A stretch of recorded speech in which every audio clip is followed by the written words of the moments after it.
Welcome, welcome, welcome, welcome, welcome to my channel, The Sum of It. So let me just give you a brief overview of what this channel is about.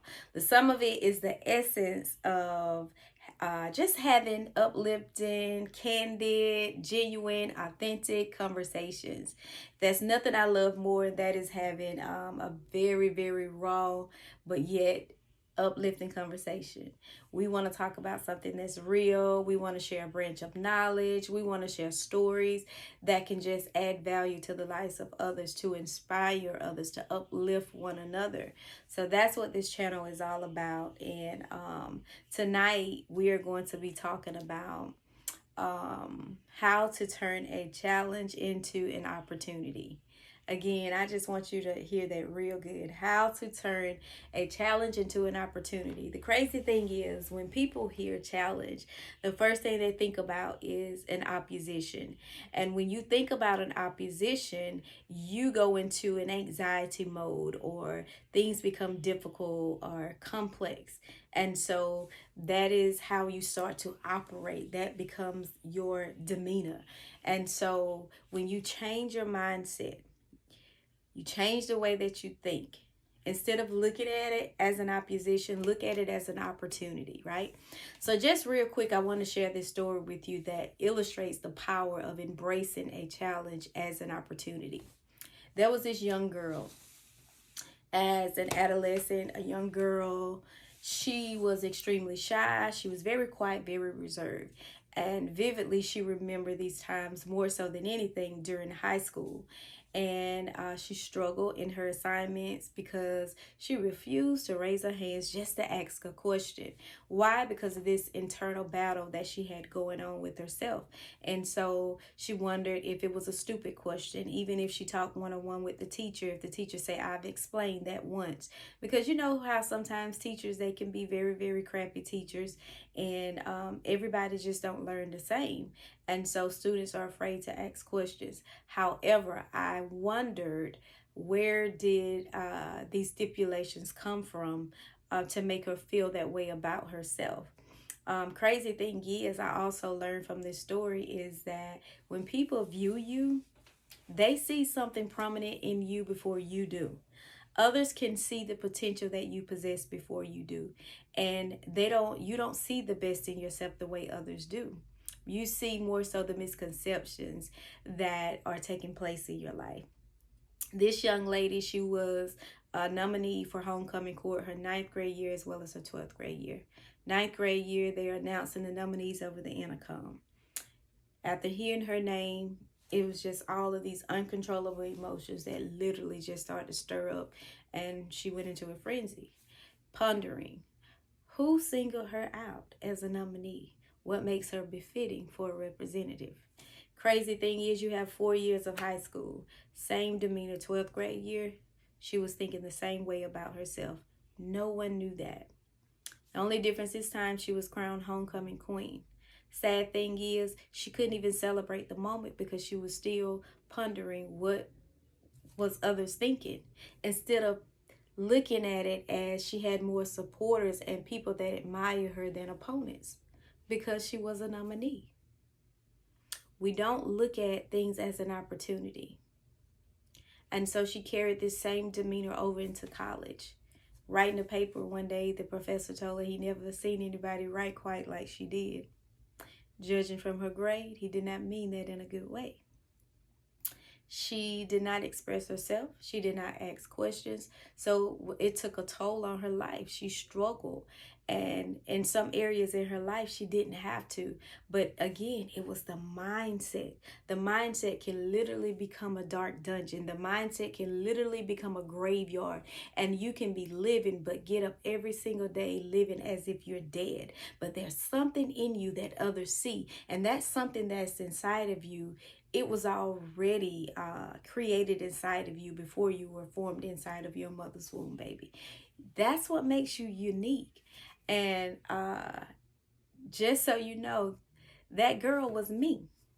And I realized that I was hiding behind the galaxies of misconceptions about myself, and not realizing that the way I view myself is not as exactly how others view me. you know. Crazy thing is, people were that I had encounters with, and people that really knew me, and they would have, come back and have conversations with me, and they would say things like, after talking to you, this is why I made that decision. I love talking to you. You helped me to realize my hidden vocations. I love talking to you because now I know my life purpose. And I'm like, how is it that they're getting that from me and I don't feel that way? I realized that I was living behind the fallacies of my self-esteem. And I had created this fraudulent identity. And I was conforming to what was rooted and grounded inside of me. And in the real world, I couldn't see myself the way others see me. And so I kept pushing it, and I kept pushing it, and I kept pushing, trying to break down these barriers. But I was trying to do it my way by being silent. I remember in college, that's when I learned that I was pregnant with my first child, still dating my high school sweetheart. And that's when things kind of took a turn, because I realized that I'd become responsible for somebody else. Believe it or not, it's almost a formula for purpose. When you are taking on a standard role, collectively, we are responsible for someone or something. Somebody is counting on us. So if you don't fulfill purpose, then you're holding it up for somebody else. Because what's inside of us is to serve somebody else that may not be brave enough, that may not be built the way that you are built, that may not know who they are, but it's through you that they're going to fulfill purpose. And so you got to stand up to the challenge. See it as an opportunity. Look at a challenge as a stepping stone to push past your limitations. In every challenge, there lies an opportunity that is waiting to be seized. If you're looking for your purpose, then you got to stop aborting them. You got to stop avoiding the challenges that you are faced with, and stop saying that, oh, this is not meant for me. No, that is meant for you. That's an opportunity. Because if you don't learn how to take an adversity and embrace it as an advantage, then you're never going to see how resilient you are.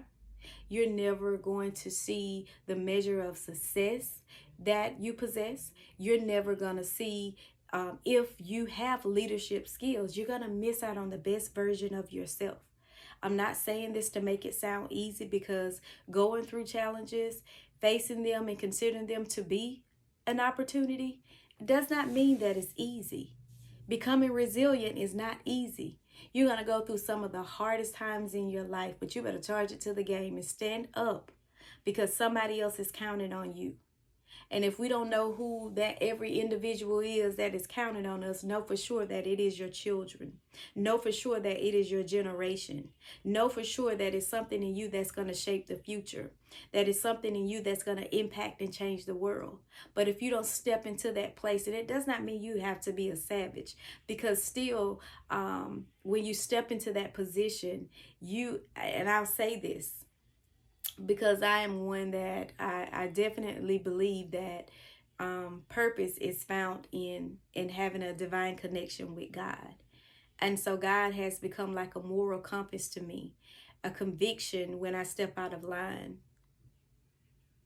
a conviction when I'm beating myself up, a conviction when I'm in a way that I shouldn't be, when I can hear a voice to tell me to stand up and dust yourself off. You got work to do.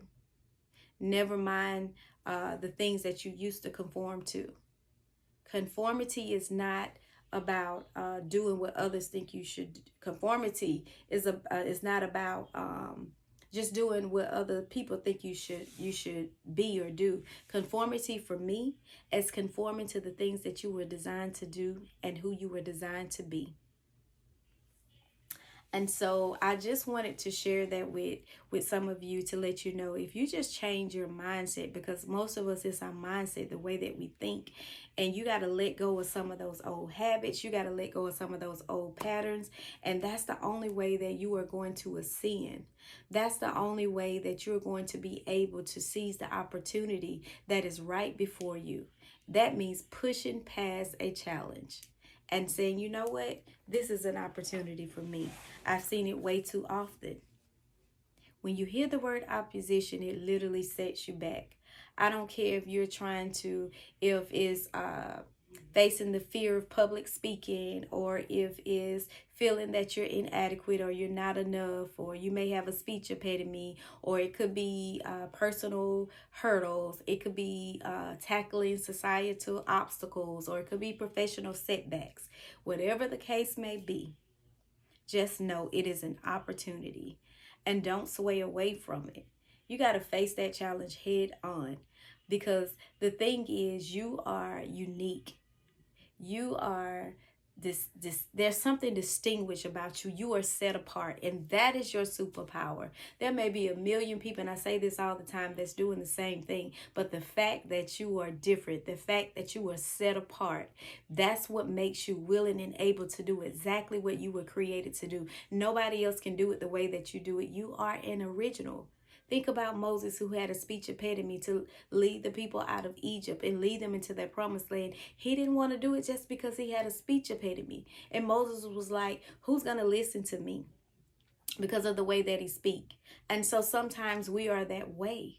And because we feel like someone doesn't speak the way we think they should speak, or they don't express themselves the way that we think they should express themselves, so we turn a deaf ear to what they have to say, when in fact they have something to say and it's meaningful, but we turn away.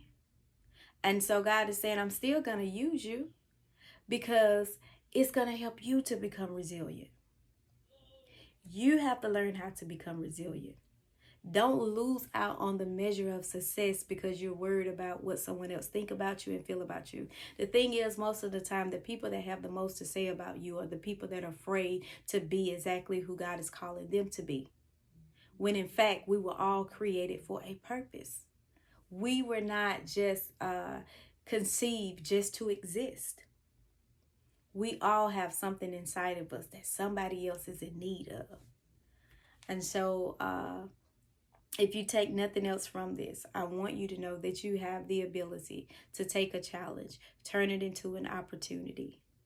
And it's for the common good of others, even if it's your children, even if it's the next generation, even if it's just your community, even if it's just you, even if it's just saving one person.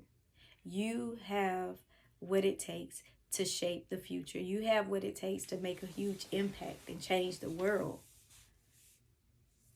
I was that girl that was hiding behind fallacies, hiding behind a broken self-esteem, hiding behind misconceptions and illusions as a young girl.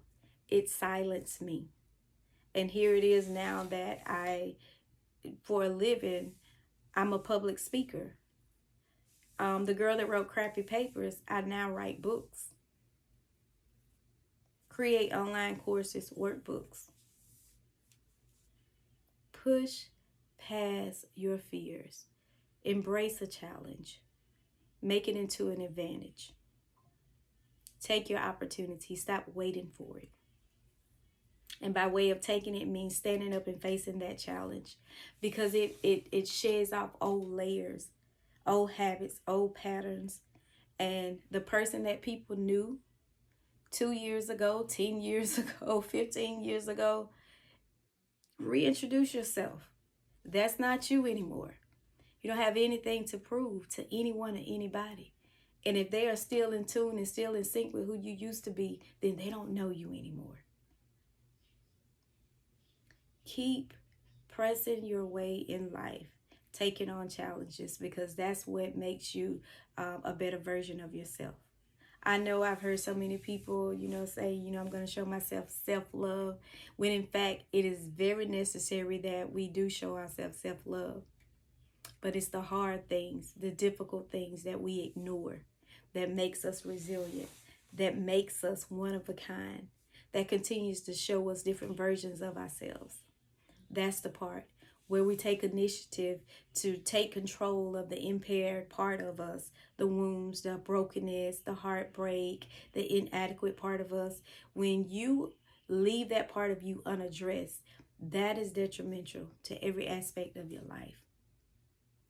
that means you haven't fully healed. And it affects everything. It affects relationships. It affects decision making. It affects your identity. It affects your life purpose. It affects everything.